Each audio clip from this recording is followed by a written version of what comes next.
Hi everyone! Thank you so much for watching. Today I will be doing a Q&A and answering some of the questions that I get asked frequently, and I'll also tell you a little bit more about me. If there's still things left you want to know, then just leave the question down below in the comments and maybe I'll do a follow-up Q&A again.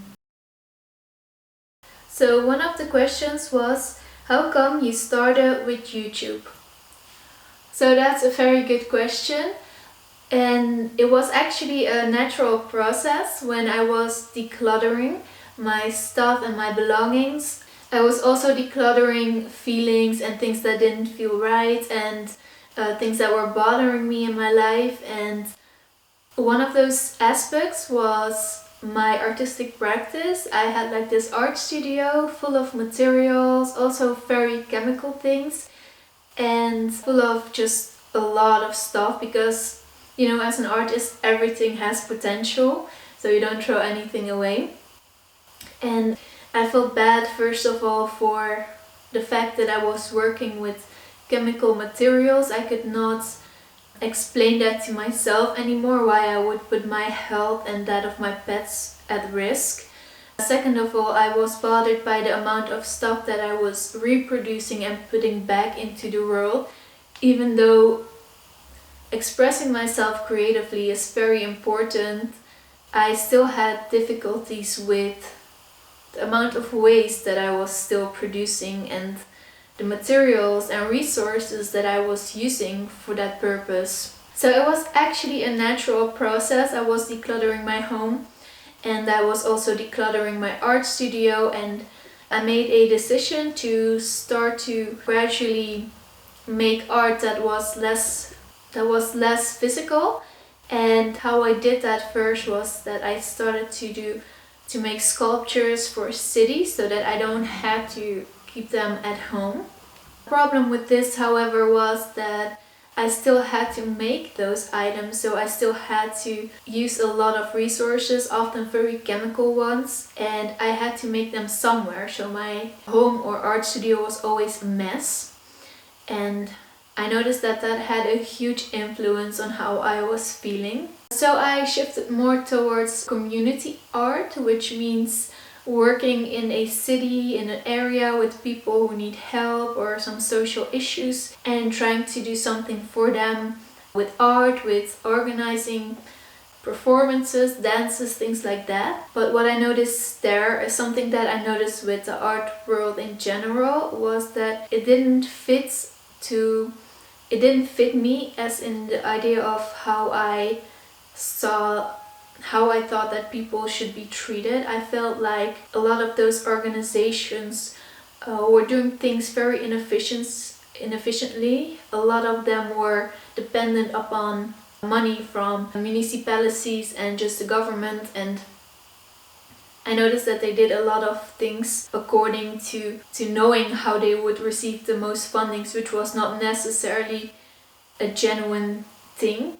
And in a way of that they did what was best for people or in the communities. Also, I felt there was a lot of disrespect, especially towards time of artists. The whole idea that you had to be available 24/7 and just how people were acting with time was just something I was not okay with, and it was this whole world that I did not want to be part of. I did not want to create this. It was not how I wanted to be treated. It is not how I want to treat other people. So I was slowly drifting away more into working on my own, doing performances and working with a beamer with projections. And that's why I created this channel.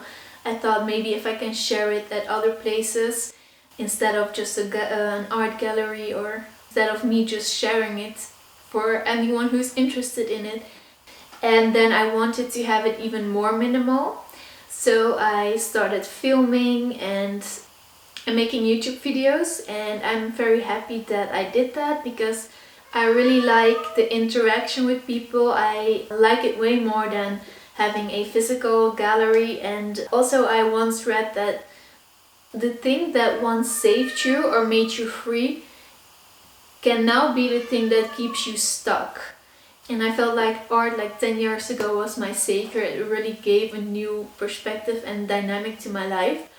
But you know, sometimes you just get stuck, or you need to evolve and try other things out, new things. That's just how life is. And I feel like this kind of natural transition into making videos and have more interaction, and also have more direct interaction, and being able to talk with people from all over the world and to talk about other topics as well, not just to be very abstract and talk about colors and things like that. I feel like I've had that period in my time. It was very good, and now I want to go further and I want to talk about other things as well. So another reason why I shared my minimalism journey is because of the fact that I have watched a lot of minimalism videos and still do, and they are such a huge inspiration form for me, and I really enjoy watching it. So I wanted to give something back and share my own story as well. So hopefully I can give some inspiration back.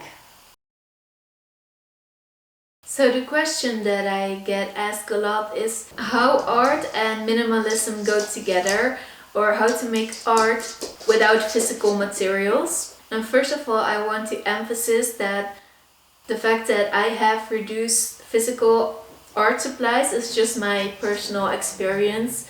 And it was actually kind of natural and surprising to me as well, because initially one of the main reasons for me to start minimalism, or to have it as extreme as possible, was because I wanted to focus on art, and I wanted to have everything clear and focused without just distractions, so that I could fully 100% focus on making art and making better decisions, making better choices in how I wanted to evolve artistically, how I wanted to get that done financially and everything. So that was the initial reason. But then I noticed that when I was just being very honest, that the whole act of making art was stressing me out. And that was something quite surprisingly, I did not expect that. And for me now, using projections and especially filming and having interaction is a way of being creative that feels so good to me. And I don't have to have anything in my house stored for that except a camera. And even that, you know, I could do it with a phone as well. So it's very minimal and it feels clear in my head. It just feels good to me. But these are just my experiences, and I don't think it's wrong to have art supplies or materials at all. Like, as I mentioned, my plan was to have nothing in my home except art supplies and to make art. So I think if it's important to you, then and you want to have space and room for that, then why not? Being creative is very important, I find. But if it is bothering you, some of the things that I think are helpful are filming, photography, performance art, and or doing community art. Things that don't involve a lot of material things, and you can also have those tablets to draw on, or even draw or paint and then get rid of that and just keep a photo of that. That's fine too. I'm not a big fan of waste, but I think that being creative is also important. So if you can find a balance between that, that's I don't think that it's a bad thing at all. And it has been like I've been making art for a very long time now, and it has really been life-changing, and I'm very happy I did that. I'm very happy that I made those things, that I had gone through that journey of expressing myself creatively through materials. So it had given me a lot of value, but I feel like I've been through that journey now, and I want to explore other journeys, new things, new possibilities. And so, as I say, there's nothing wrong with making art. So another question is where I keep my art supplies, and the answer is I have got rid of everything. As I said, I'm focusing on making videos right now and doing projection art, and I've gotten rid of the materials and most of the things. And another question I received was what I consider to be minimalism and extreme minimalism and the difference between that. So I know that this is a matter that is more complex, but I just approach it very simple, and I also know that it is very subjective because it's about what I perceive, and everyone perceives things differently, so it is completely my own perception. But for me, it's just very easy and practical. I use it as an empirical way to make a scale with a lot, little, and very little. And here you have maximalism, minimalism, extreme minimalism. That's all it is. And mostly it's about stuff, but it can be anything. For example, someone who's very focused and very intentional with their lives, but maybe have a lot of stuff. That person can be an extreme minimalist in the way that they live. It's about beliefs, mindset, things like that. It really doesn't matter. And it's also very different, and there's also no judgment involved in it to be like, this is good and this is bad, or to need to be a certain way. Not at all, but it's just very practical to have like a scale and to use my eyes as sensories, to have it just empirical. So yeah, I talk a lot about reducing the things that don't matter in order to have time and focus for the things that do matter. And for me right now, the things that matter are creating a different kind of life for myself and my pets, and also to the thing about what I find the most important is spiritually growing. I'm very interested in how people enlighten themselves, and I'm reading a lot about that. I'm trying to practice being less judgmental, having a more positive, loving way to see others and things like that. Things I feel that really lacked in my childhood, and just how growing up was. Like, I feel like that was quite a contrast to self-love and love for others, and I really try to reverse that and feel more enlightened and have this other kind of perspective of the world. So that's what I'm doing, what I'm focusing on the most right now, and I feel like minimalism really helps me to be more in the moment, to feel less distracted, chaotic, and I really want to have this focus, and I really want to feel good. So that's my most important thing right now. And also just simplification is so important for me. I feel like I have always been taught to rush, to make things difficult, and that we need to suffer, that life is hard, and to be very chaotic, to do everything at the same time. More is more, and I try to really get to a simple life, a life without the rush, a life that is focused.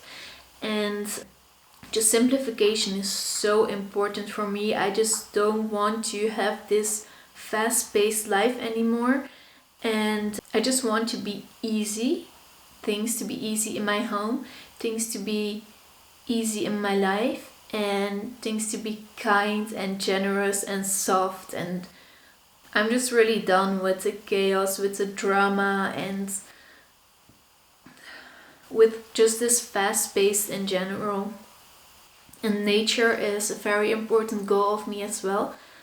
I feel like I was so alienated from nature that I completely lost that connection, and I try to rebuild it again. I try to be as much in nature as I can, and I really love being in nature so much, just walking through the forest or at the beach or anything. Just there's just nothing compared to that feeling. So I try to spend as much time as I can in nature.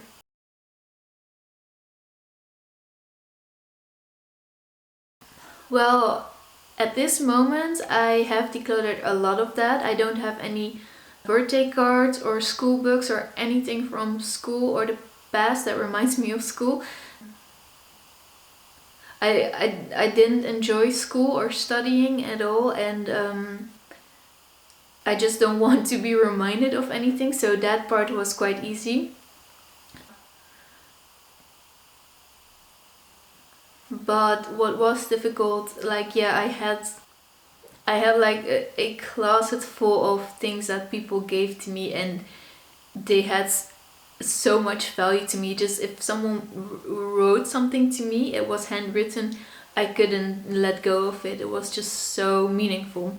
But eventually, after so many years passing by, I was reviewing everything again and how it was making me feel, and I realized actually it wasn't all that important anymore. Most of the things weren't that important. The things that I was doubtful about, I scanned or made pictures. I feel that pictures are also good in bringing up memories or certain feelings. So if that was what I wanted, then a picture would be sufficient enough. Like, it's not the same, but for the things I was doubting about.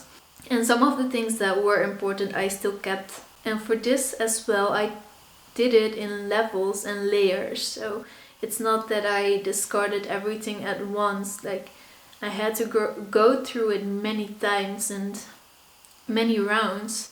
And it was like first starting with the most simple thing, then rethinking about it again. If the feeling was still bothering me, if I felt that I still had too much, then I would go through it again. Just taking it easy, especially with the sentimental items. But I do find that even with sentimental items, it gets so much easier with time.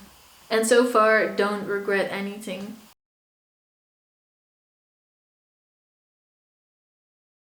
Another question is, do you ever get the urge to buy more clothes or things when you see other people who have them, or do you feel like missing out?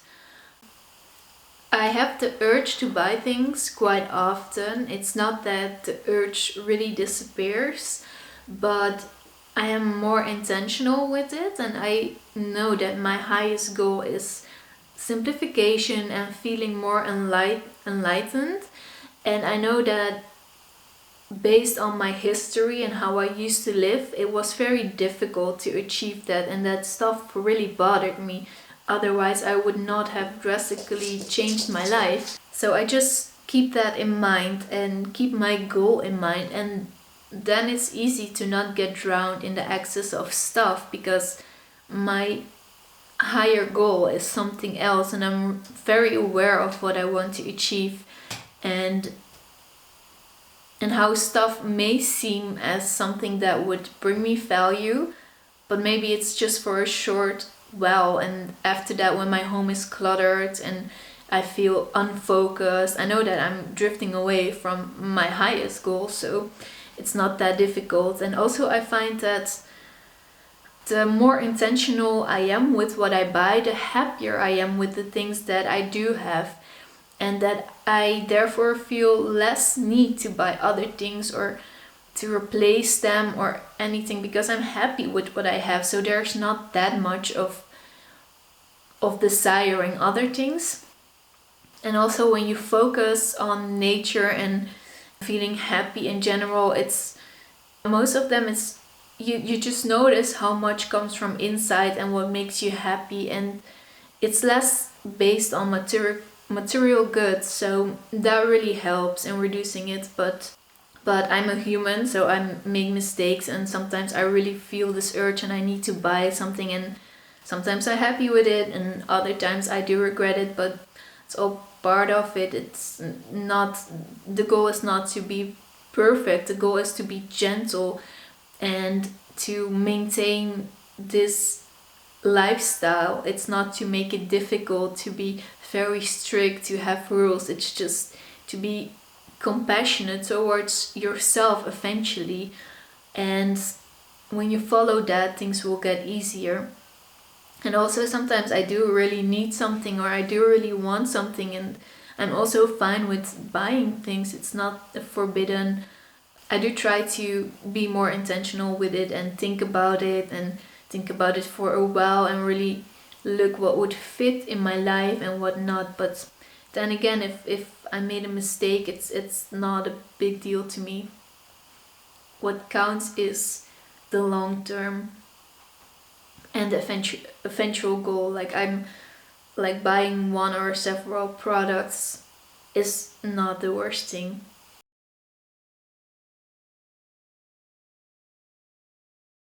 So another question I received was if I have special workout clothing.